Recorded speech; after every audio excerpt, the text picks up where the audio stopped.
Hello guys, magandang araw sa inyong lahat. Ngayon ay pati pagong video, panibagong vlog na naman. So, kamusta kayo dyan? Ngayon ay gagawa kami ng garahe para sa aming sasakyan. At dito nga wini-welding ko yung poste sa bakal na magsisilbing haligi ng ating gagawing garahe. So, dito nga ay kulang yung ating safety gears, naka-gloves lang tayo at naka-shades. At okay lang yan dahil spot-spot lang ating gagawin para hindi lang matanggal yung bakal kasi babaon din yan naman sa semento. Ito yung 5% na trabaho at 95% ay papogi.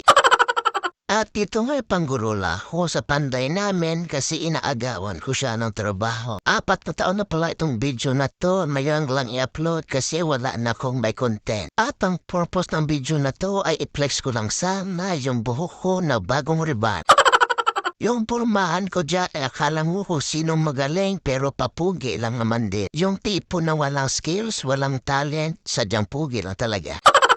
Nakapag-training lang ng 1 week sa TESDA, akala mo kung tunay na welder na talaga, At least kahit kunti may alam. Dagdag itong tatay ko, turo ng turo, akala mo marunong rin mag-welding Sheesh, yung pumahan, tunay na tunay, pero puro buhok lang naman pinapakita Yung budget, pang 1 linggo lang sana, pero inabot ng 1 buwan kasi puro panggulo lang yung ginagawa ko dito. Imbes na mapadali yung trabaho, napapagal pa lalo. At shoutout na pala sa tatay ko na lakad ng lakad lang, payo ng payo, tapos sila ng yosi, tapos turo ng turo. At kung makautos, akala mo siya nababayad ng labor?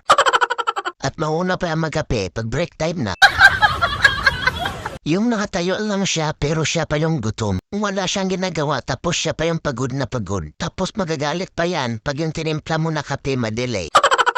Okay di yung trip mo tayo no? Sobrang solid. Pero alam niyo ba kung ano pinakagusto ko kay tatay? Yung wala siyang ginagawa pero siya pa yung stress na stress. Tay, pumunta ka na lang kaya ng kusina. Butuin mo yung panahalian natin at ako'y nagugutom na. Ay, nakalimutan ko, sobrang tigas para ng ulo ng tatay ko na yan. Hindi mo yan mautusan. Pag inutusan mo yan, wala talagang mangyayari. Ikaw na mismo gagawa ng pinagukutos mo sa kanya.